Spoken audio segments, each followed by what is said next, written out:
Now, we are going to start with the panel, and of course, you have a bias of all of our speakers, and they really need no introduction. But Zvi is going to moderate the panel, and he has really been a force behind this event. So I just want to take a moment to thank him for all the work that went into making this happen.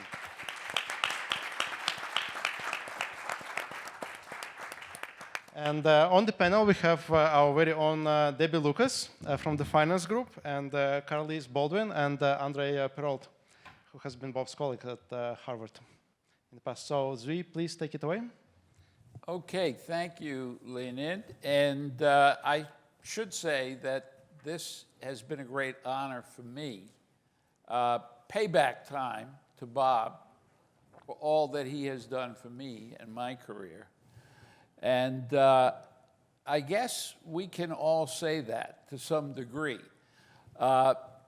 So this is meant to be an informal discussion. Imagine that we're all sitting in the same living room, reminiscing to some extent, because we go back quite a few years. Bob started teaching at MIT in 1970, almost 50 years. Wow. And he's not emeritus yet. He's still full-time faculty. So I think maybe it makes sense to start with Carliss, because she was an undergrad in 1971 and took one of Bob's finance classes. I should add, Bob admitted last night at dinner that he was learning finance as he was teaching it, because he had been an econ PhD. Carliss. Okay, so I'm very honored to be here in this room and on this panel. And let me say, Zvi, and Bob, I think, may remember, that I was actually the second member of my family to take 15415. My husband, who will be here for dinner, took the course in 1970. And consistent with what Jim Baturbis said, Bob is a brilliant teacher, and Randy gave the biggest, it was the word of mouth. I was then, I guess, kind of a live-in girlfriend, and the word of mouth was take the course. So I took the course in 1971. I believe it was taught in the fall, which would have been the second time around. That was before the big papers were published. But we had, did they call it mimeograph, the purple machine? Yeah, Rexograph or something like that. Mimeograph. Mimeograph, and so we had notes, thank God. My notes are now in the Baker Library Archive for... At Harvard. At Harvard, yes, where I think many of Bob's papers are, but under total preservation for all eternity. So to say I was blown away by the vision of continuous time economics is a totally inadequate understatement. It seemed to me, and I'm an undergraduate senior, just everything a theory should be. So that is impact. Even though I struggled with the math, the logical structure of the theory was impeccable, and you could read the notes. I wanted to write a thesis. The econ department, I was not at the Sloan School, I was in course 14, required an undergraduate thesis. And I wanted to do one in finance because, frankly, I wasn't all that interested in consumption. I wanted to understand wealth. And, finance is about wealth. Bob suggested that valuing convertible preferred stock because there was no horizon was a tractable problem. And maybe I could write a thesis on that. But the econ department did not allow economics students to write their theses for people out of department. So I wasn't allowed to have a thesis supervisor who was not in course 14. E. Carey Brown was head of the department in those days, and I had to petition to have a supervisor from the Sloan School because Bob had moved over. And this, think I'm an undergraduate and just totally afraid that my petition is going to be denied because what is it that people do but deny petitions? So I creep into Carey Brown's office, Professor Brown's office, and propose my exception. And he said, "And who are you proposing as your supervisor?" And I said, "Professor Merton." And to this day, I remember this big smile on Professor Brown's face, and he said, "Bob is one of us." From which I inferred that even then, the economics department viewed Bob as a missionary and a colonizer, preaching the true faith to the heathens in the Sloan School. So I think I can claim to be of Bob's students. There are people here who've known Bob longer than I, but I might be the oldest student until my husband arrives, and he's an even older student. Anyway, that's my starting. Great. Thank you. We'll come back to you, of course. Yes, André comes next. The Harvard years. The Harvard years. So I think of myself less as a baby boomer and more of a Merton baby, if I can put it that way. Just being extraordinarily fortunate to start my academic career at a time when Bob was in his heyday and his contributions were, every second there was something that he was contributing. I met him here first at MIT when I was on the job market in '78. Feels like forever ago. But I really got to know him over the 22 years that Bob was a colleague of mine at Harvard Business School. He joined us in '88, and he spent the first year or two writing his book, Continuous Time Finance. And I was fortunate that he was across this little corridor from me, so I saw him every single day. He and I would walk to the car park after hours when we were going home, and he would always get into his red Corvette and drive home. And the saddest thing was, one day, there was no red Corvette, but he traded it in for a stupid Jag. And it was the only time I was disappointed in Bob. But Zvi, you want me to say more, or just? Global financial system. So let me say a couple of things. So when Zvi asked me to speak here, I thought I would think about how Bob has affected me. And honestly, the most profound way in which Bob has affected me is he's there every day when I do things out there professionally and otherwise. I'm always asking myself, what would Bob say when confronted with whatever I was confronted with? And every time I do that, it helps. It saved me, keeps me out of trouble. There have been many aha moments because of it. And the profundity is as much in the concepts and ideas that Bob has endowed us with as it is the applicability of those to everyday situations in the professional world of finance. But I must say, I think the first thing I think of with Bob always is as a mentor. And others have already spoken to that, so I won't say too much other than that it is extraordinary how Bob, his door is always open. He's always willing to take as much time as you want and give you advice and be helpful. I noticed, and I don't think it's an accident, that Merton and mentor are anagrams of one another. There's something very real that is there. Bob would always say to write things down, What would Bob say? Write it down. If you couldn't write it down, then whatever you were thinking probably wasn't going to fly. Bob not only wrote everything down, but his footnotes alone would contain whole papers. As young faculty, we would live in fear that anything we thought of was already contained in those footnotes. So reading the footnotes was absolutely necessary if you wanted to make progress in this field.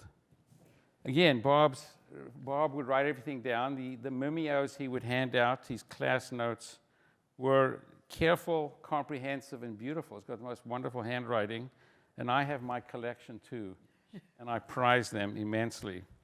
Bob would give credit where due, and he'd say that to everybody else, give credit where due. He's a stickler for doing so, and he would go overboard to make sure that the antecedents of his work were recognized and placed in context. I'll never forget when he was writing his book, Continuous Time Finance, how much effort he put into creating and arranging the bibliography. He thought the bibliography was as important to him as the actual substance of his work. I thought it was quite special. And then, of course, there's Bob's work itself. Bob would say, what would Bob say? He'd say, think in continuous time. And by that, I took it to mean think of the long run as a sequence of short runs, and understand how the short runs cumulatively add up to where you're going to end, or in his case, they would multiply up to where you would end. And I think Bob's view was, if you can't see it in continuous time, you're probably going to make mistakes, and you're going to omit some important first-order effects. The continuous time world of Bob is actually very weird, because what you think is first order is really second order, and what is second order is really first order, by which I mean that in the short run, the mean matters very little, and the variance dominates, and it's all because dt squared is 0. And I had no idea that something non-zero when squared could be 0. It was amazing, Bob. In continuous time, you can see clearly how the variance can factor into the mean return, and significantly so. So there's an everyday example, one you see all day long, is that people don't understand the difference between the arithmetic and the geometric mean of a stock market series or an estimate. But it's an enormous difference. It's half sigma squared. If sigma is 16, which is the average sort of vol of equities, it's 1.3% a year. So if you use the geometric return instead of the arithmetic, you're going to underestimate by 1.3% a year. It's enormous. And especially today when interest rates or real interest rates are 0 or even negative, 1.3 is even bigger. And it's a mistake people make all the time. All you have to do is ask, what would Bob say? And you'd get the answer. Thinking in small increments of time, I think, is really important, especially in any situation where there's asymmetry or nonlinearity. That's how sigma squared pops out. I noticed Fisher-Black doing that when we were working on a paper together, and he said, that's the only way I think, and I learned it from Bob. In that case, Fisher was working on an exchange rate hedging problem, and he figured out that the sum of the returns of exchange rate movements had to add up to sigma squared across all participants, and that meant there was a positive drift. So if you were currency hedging, you were always going to bear some kind of a drift cost that wasn't understood, and it was pretty significant. It was first order. And Fisher said Bob gave him the tools to do it, and that's how he could figure it out. Bob would also say it's a lot easier to estimate risk, the variance, than return. And while this is mathematically incontrovertible, I'm always shocked to see how investment practitioners attach absolute false precision to the mean, while all but ignoring the variances and covariances. Bob, I don't know about, this is one where I think if you did some podcasts or something, you could really help the world a lot. You heard it here first.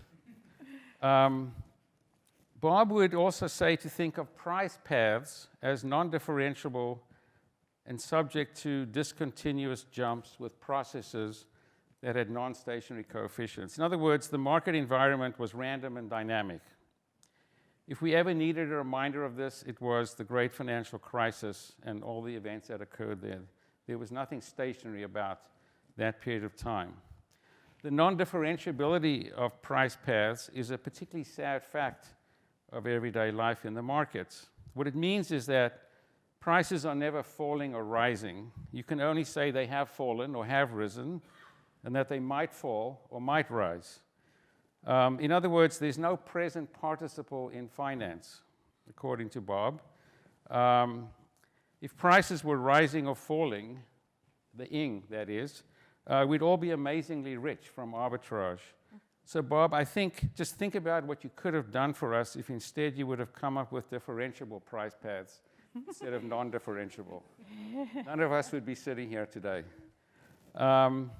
As V and Richard Thaker already discussed, the functional approach is one of Bob's very big contributions. Once you've heard Bob say, think functionally rather than institutionally, the power of it is striking, and it becomes hard to think about finance and many other things any differently. Bob would also say that a part of thinking functionally is to think holistically and enterprise-wide. And he has done so in almost everything he's done. He included consumption in his models, but he's also included other assets. So he's done work, I know with V, you guys have a paper where you include human capital as an asset, and you worry about the covariance of your human capital with the markets. He did that with contingent claims analysis, where he priced out risky debt.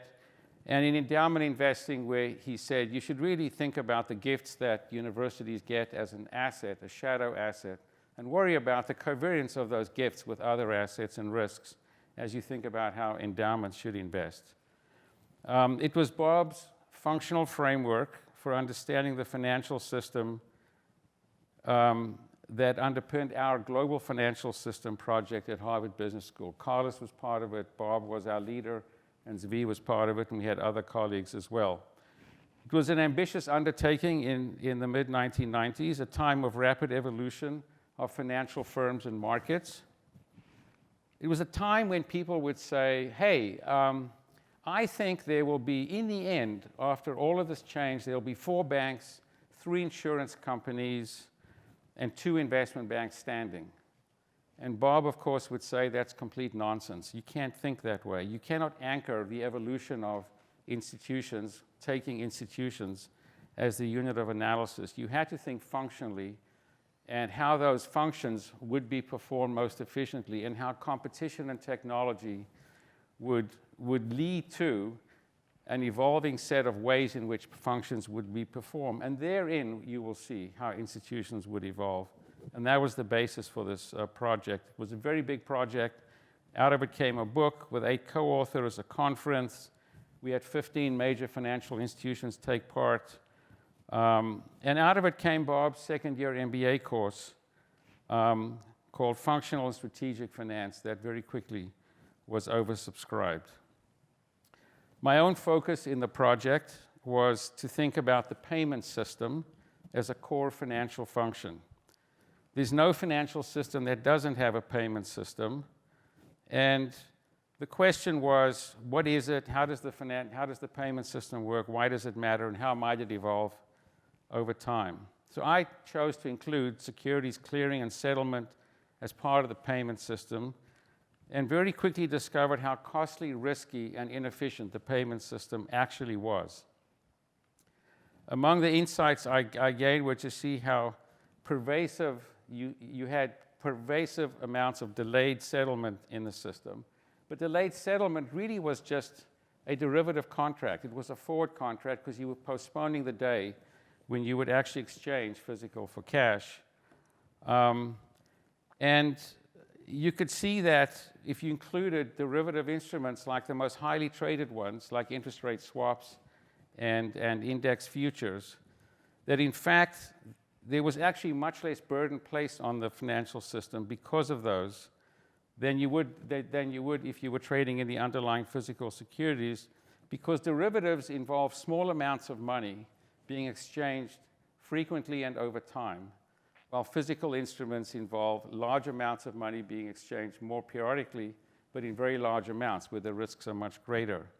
And so the insight there was that derivative instruments are actually a mitigating effect on risk in the payment system, not an exacerbating effect, as everybody would always say. The only way to see that and understand all that was through a functional lens. It's work that I, for sure, would not have done without the urging of Bob.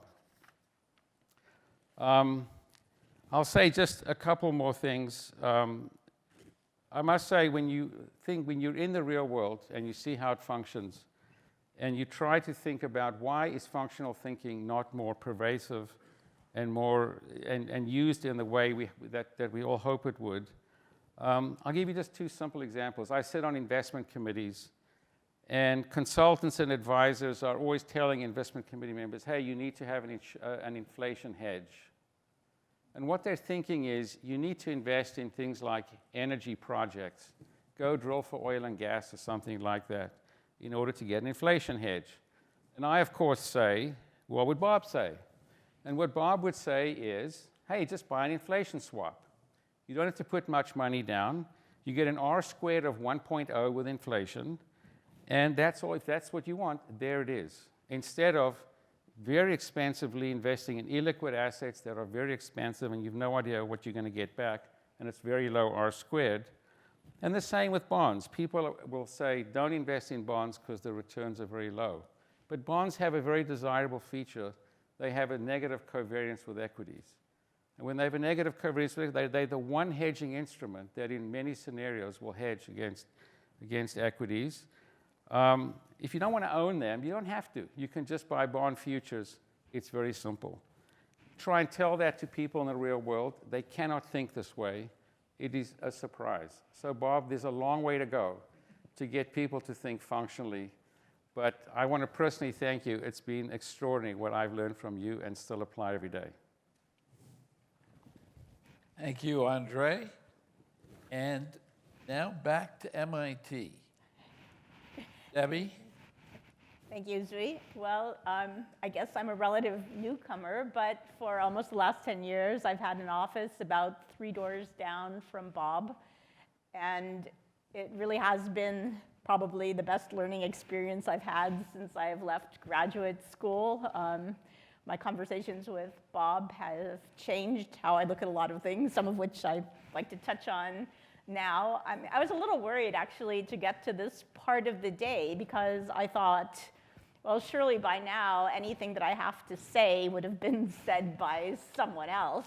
But I think it speaks to how prolific Bob is that although what I have to say picks up on some of the themes that you've already heard, you're going to hear there's really not that much overlap. So what I want to actually do is frame my comments in terms of Bob's contributions to financial policy. And I guess what I'd like to start with is just to say that he has this enviable modus operandi, which is to contribute to the fields he works in, not only by making conceptually path-breaking contributions, but also on making the effort to have far-reaching contributions to their use in practice. In the area of maybe what Jim called public finance, I often like to say that Bob is the person who has done the most to put the finance into public finance. And I think that contribution has actually made him one of the greatest public financial economists who are out there, although I think not too many people have recognized that. Let me start with a little bit of history on all of that. So I want to go back, in fact, to his work in the late 1970s. He wrote a paper in 1978 with a kind of an unassuming title called On the Cost of Deposit Insurance When There Are Surveillance Costs. He'd also written in 1970, a paper that was published in 77 on deposit insurance. And both of those papers, which applied finance to the policy of deposit insurance, grew very naturally out of his groundbreaking work a few years earlier on the valuation of risky debt and guarantees. I think most of you know about this, but in that work on valuing debt and guarantees, he demonstrated that you could look at a risky bond or a credit guarantee, and basically these were put options. So you could bring the tools that he had developed for pricing options to the question of what is the real cost of credit risk. Well, not only did Bob derive these pricing formulas, which I should mention are still being used today, at least variants of them, widely in practice, but maybe for policy, the biggest contribution was that his analysis was crystal clear in pointing out that writing a guarantee is not a benign thing to do. In fact, it represents a highly levered position in the underlying asset, and therefore it's filled with cost and risk. So, as all of you who know me have heard me say several hundred times, actually governments are the world's largest financial institutions. And I want to add that not only are they the world's largest financial institutions, but they're the most profligate writers of exotic options. And they get to do that, excuse me, without a regulator or a board of directors staring over their shoulders. So starting in the 1980s, in fact, Bob's insights on pricing credit guarantees and government guarantees gave rise to a really significant literature that expanded on his models, that calibrated them with data, and that gave plausible and significant estimates on the costs and risks of institutions like deposit insurance, like agricultural guarantees, like Fannie Mae and Freddie Mac. And this work was developed by his students, several of who are in the room today. I would shout out to Alan Marcus, George Pinocchi, Bob McDonald, maybe Zui has others to add to the list, but these were all very significant contributions. And I think it's fair to say that my own work these days is really continuing to walk down that same path and also trying to bring younger scholars down that path to a piece of what I consider unfinished project of Bob's, and a very important unfinished project. In any case, I wish I could say that governments have now seen the light and they use Bob's methods to price all their guarantees as put options. Even Bob can't work that kind of a miracle. It's still a work in progress. But nevertheless, I feel that in fact that work has changed the conversation. It's changed the way many people, including many policymakers, view these sorts of guarantees, and that has really been an enormous contribution. Many people have talked about the functional approach and how important it is to interpreting what they work on. Well, it turns out it's also very important in its application to finance and policy. In fact, I think it completely encapsulates Bob's philosophical approach to financial policy. This is maybe most evident in his thinking about retirement policy, and I thought I would illustrate it with a bit of a personal anecdote, which is for the last several years now, Bob and I have been discussing and really debating reverse mortgages and the prospects for that market and why it will or won't take off in various places. I was determined, dead set determined, to convince him that the flaws in current US policy are hobbling the market in the United States and that this is a really serious problem. But I could tell I wasn't convincing him. So I went away and wrote a very long paper on reverse mortgages. And not only did I write the long paper, I even included some options pricing in it. I wasn't just pandering to Bob, but reverse mortgages, which, by the way, are RMs. There you go, are in fact filled with a lot of embedded options. In any case, all that work didn't really change anything. Bob remained politely indifferent to the institutional details of the market. So I kept asking myself, how could someone who was so enthusiastic about the prospects of reverse mortgages for making retirement better for hundreds of millions of people around the world be so indifferent to these institutional details? And I actually think it was in preparing for today that I finally really figured it out. And that is that when Bob sees an unmet financial need, what he instinctively thinks is, well, someone should design a product or an institution to fix it. And in fact, someone will, at least eventually. And Bob is a patient man.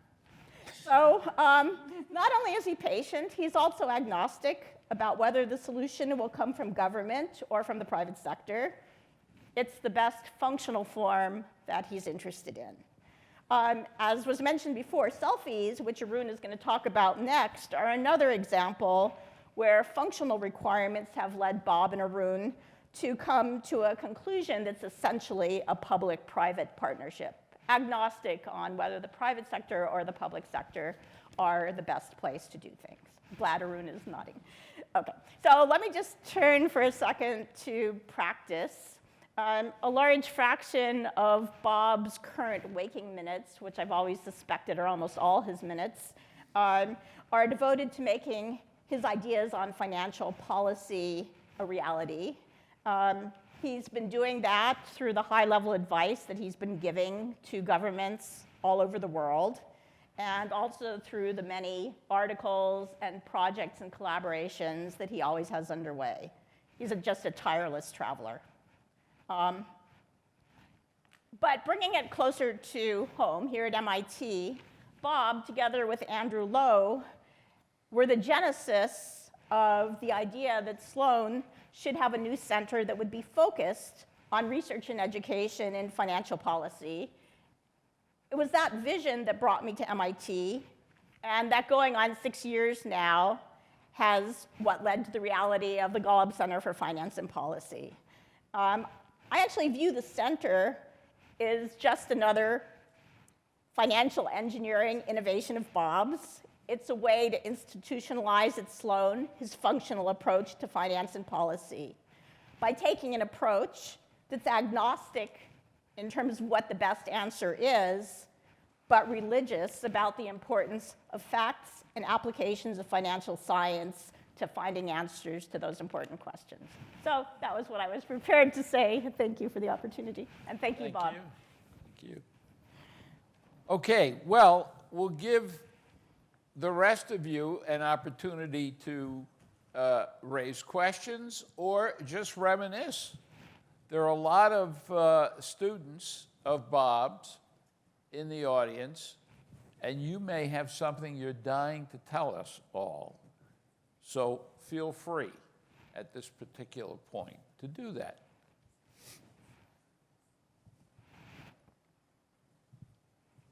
Well, all right. In that case, shall we tell the story of the Harvard Global Financial System project? Sure. Either one of you? Well, you were the actual instigator of it, Carliss. Yes, I'm proud to say I was, although I was, I then defected and didn't see it through to the end. The year was 1991 or 92, I think. I'm not sure. Mid-90s. Yeah, mid-90s. And several global financial institutions came to the Harvard Business School and said, the world of finance is changing. It was State Street. It was Edgerly from State Street, recently retired as CEO.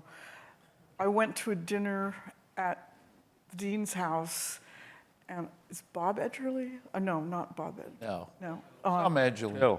Bill Edgerly, yes. Was talking about State Street's, how it had a different function in banking. And because State Street had focused on payments and in using technology to streamline the payment system. He had a technology for doing it. You basically froze the physical assets in somebody's vault, and then you put that in a computer ledger, and then you could do the transfers very cheaply via computer, just making adjustments on the electronic balance sheets. And State Street had, in a time when many banks were suffering, had created a new business, and it was a huge growth business. And he was talking about to those of us at the dinner, and I don't think Bob was there, about how somebody should be studying this. And then I walked back. Were you there, André, at the dinner? In any event, I was speaking perhaps to Scott Mason, one of the early people in the mix, and I said, this has a feeling of functionalism, and that's what Bob is talking about. And so maybe we could create some bridge, some synergy between this state-of-the-art concepts and having known Bob from, I saw the paradigm explode. So, I had that sense about some of this thing. And I knew, but it required a most difficult thing and Bob was new at Harvard Business School then. It required that most difficult thing for Harvard Business School and Harvard University to do, which was to overturn policies and procedures and practices, because we never asked businesses, we did a lot of case studies, we never really collaborated with business, nor did we ask for funding from businesses. And this was a new model, required just all kinds of conversations behind closed doors that I wasn't really part of. Yeah, it blew my mind that the Harvard Business School was breaking tradition and its own rules to accept money from the outside. Can you imagine? It was very horrendous, And the condition, so Harvard laid down a condition that the institutions, and there were, I don't remember how many. 12 or 15? 15 global financial institutions, as a condition for Harvard taking their money, would have to have their CEOs participate by meeting twice a year, I think it was, in a working session where we would present, by the way, Bob Merton, as a condition of his doing it, said, I want Bodie to come along because we had been working on this, developing the functional perspective. So I got, I guess, 2 years of funding, not teaching, just working on the project. Thank you, Bob, again. And we produced some interesting stuff. We had the framework of the 6 functions and quite a team. Ken Fruit was part of it.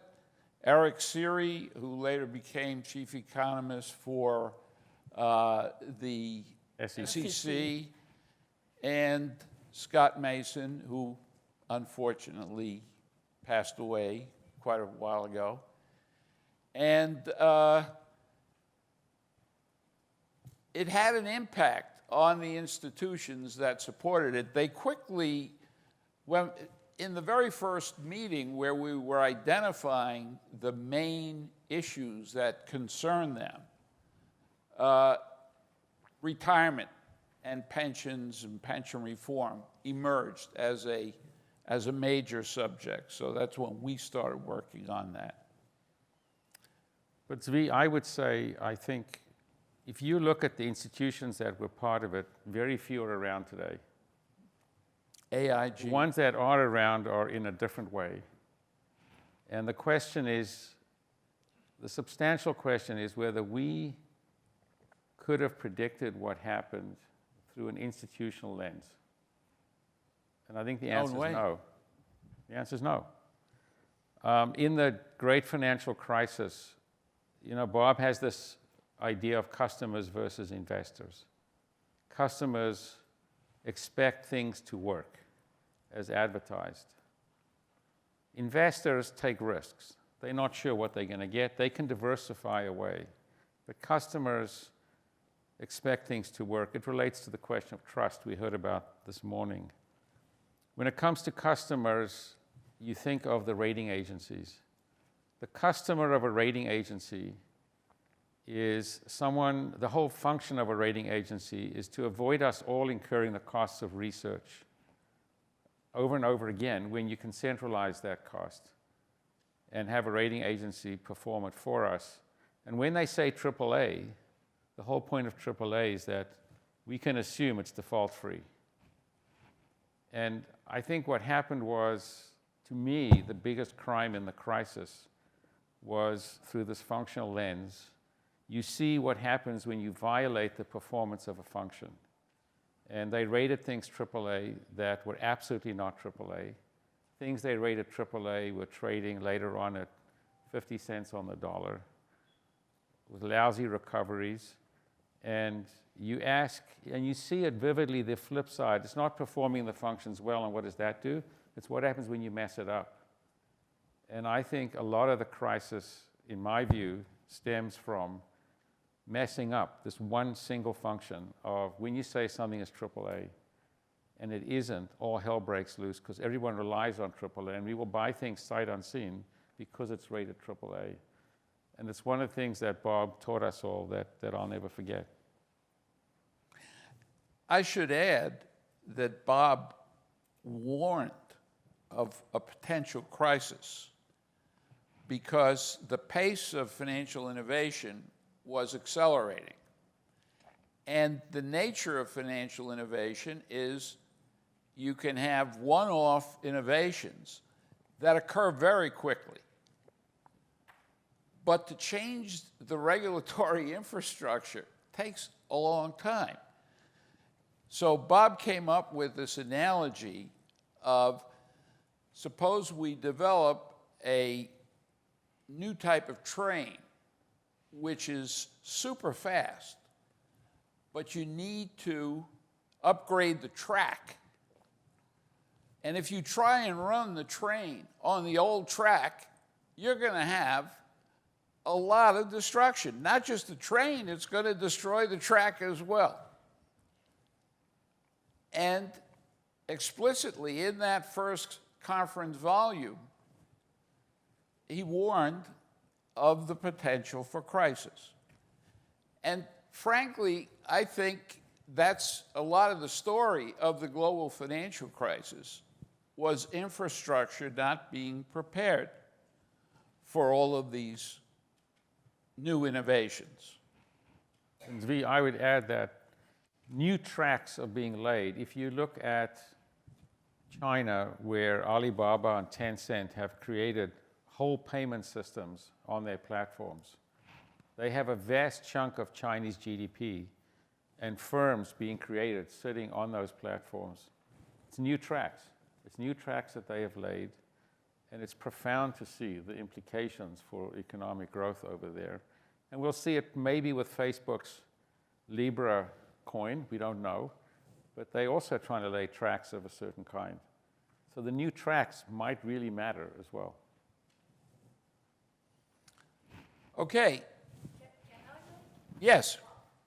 I would like to give an anecdote, a scientific one from the other side of the ocean. We are in 2000. It is 1 century that the Bachelier dissertation was published, and I had the honor of organizing the first World Congress of the Bachelier Finance Society. 3 years before, in June 1997, I had given a doctorate honoris causa at the University Paris-Dauphine to Robert Merton and had presented a number of historical facts which were beautifully described this morning in the first talk.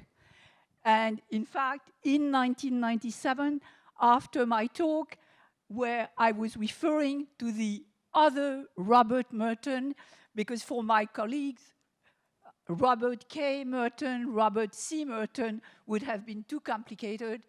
The day after, I received an email from the other Robert Merton thanking me for my talk and asking for the details of my talk.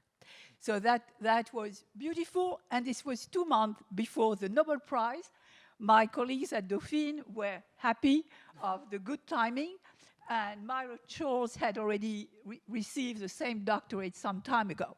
So we move forward into the future. We are in 2000. I organized the first World Congress of Bachelier Finance Society. Obviously, I invite Robert Merton. I also invite Henry McKean. He is a professor at Courant Institute. My first PhD is probability. So obviously, I phone him, and he very kindly accepts. So now I have 2 major cards in my hands called Robert Merton and Henry McKean. So I get in touch with Paul Samuelson, and I say, Professor Samuelson, you need to come to this event at Collège de France, Amphithéâtre Marguerite de Navarre. Your presence has to be confirmed. And he kindly accepted. So now, obviously, I had the 3 elements, and everyone is knocking on my door to give a talk. But it doesn't matter. The conference takes place, and Paul Samuelson is the first speaker. He's 85. He flew on Concorde the day before, and he opens the conference with a talk having the title Portfolio Selection in One's Lifetime. His talk is beautiful and very well followed. Then we got Henry McKean covering tables with beautiful mathematics around time and scale. This may speak to some people in the room. And then Robert C. Merton gave his talk. So the morning has been fairly dense for Paul Samuelson, who is 85 years old. So I proposed to drive him back to the Plaza Athénée that I had selected for him. Bob was staying at the Crillon. And so we go into the car, and I had done a lot of research and had obviously read a paper written in 1965 by Paul Samuelson with an appendix written by Henry McKean on the valuation of American options, and where one can see clearly that the arithmetic Brownian motion of Bachelier has been transformed into the geometric Brownian motion of Samuelson and then Black-Scholes Merton. And in the car, I say to Paul Samuelson, Professor Samuelson, very few people know that the geometric Brownian motion belongs to you. And he turned to me and he said, yes, Eliot, I had the process, but they got the formula. And still today, I regret not to have gone all the way. He was already a Nobel Prize winner, the greatest economist of the 20th century, and so on. So obviously, Robert C. Merton had a beautiful father, and he had a beautiful PhD advisor. That's great. Thank you. I do. Now, let me just say that Peter was a central player in the Global Financial System project at Harvard and is now dean of the Said Business School at Oxford University on the other side of the Atlantic Ocean. So when Zvi told me you were doing this, there was no way I was going to miss this, Bob. Of course, technical issues on planes and a strike in the UK doesn't help. So it wasn't as seamless as it might have been. So shall I just say a few words? Oh, absolutely, yeah. So Bob, you had no reason to be kind to me when I was a doctoral student and when I was a young professor, but you were extraordinarily kind. And as part of that kindness, in addition to all the other gifts that you gave, I think you've probably been talking about the functional perspective of fair We have, yes. So I'd like to go on about that for a little bit. It has been probably the single most powerful concept that I've used, not only as a finance professor and in the policy world that I sometimes work in, but also even as a dean. In fact, just this week, I was with, somebody, an important foundation, and they were talking about the work that they were doing, and they were trying to figure out how they had this funny thing where they're doing philanthropy and much more. And I immediately said, we have to think of this functionally, broke it apart, and quoted you. So even this week, your work continues to influence us. I'm still in the classroom every once in a while. I'm teaching a fintech class online. And if you were to get online, what you'd see is that what I'm teaching is, in fact, how you use the functional perspective to understand what's going on in everything going on in fintech. As you know, I founded an organization which was called Doorways to Dreams and is now called buildcommonwealth.org. Most of what we do uses the ideas of fintech. So for that professional debt, it was worth a slightly elongated trip here. But the personal debt is even more important. I haven't spoken, but you should please just explain that organization and who it's designed to serve. Sure. So this is an organization that I set up more than 20 years ago that's intended to support low-income families in America, especially in financial services. But Bob, your role is, in other ways has influenced how I'm a dean. I never forget that you had no reason whatsoever, as I said before, to take me under your wing. I wasn't well-trained in the technical way. I liked history and case studies and a bunch of other things that weren't your cup of tea, but they were. And that kindness is what I've tried to pattern as I think about what I do as a dean towards my students and towards my faculty members. There's no one who is unworthy of that, and I think that that's a lesson that I will forever take. And the third thing I would say is a word about impact. I was writing this on the plane, actually, and not about this, but I thought you'd find it interesting. At Harvard, one of the roles that I had was to run the appointments process for some time. And in that appointments process, we lay out evidentiary standards that determine whether somebody gets appointed professor or not. Similarly, I control those processes, but I run those processes at Oxford as well. And I think you'd be pleased to know that we've just changed our standards at Oxford, perhaps one of the first ones, but maybe MIT and Harvard have done them as well, to explicitly acknowledge impact. Because some of what you taught me, Bob, was it's important to do great scientific research. It's important to get that published and get the word out among academics. But you also encouraged me, in a way that very few others did, to try to see if I could turn that work into impact. And that's what I've done, through our nonprofit, and that's what we've done, in the work in the UK as well. So even though my thanks are late in coming, I wanted to make sure I got here to share them. Thank you, Peter. And I am so happy that you made it in time. Okay. Any other comments? All right. Then we will wrap this up and move on to the next. Any?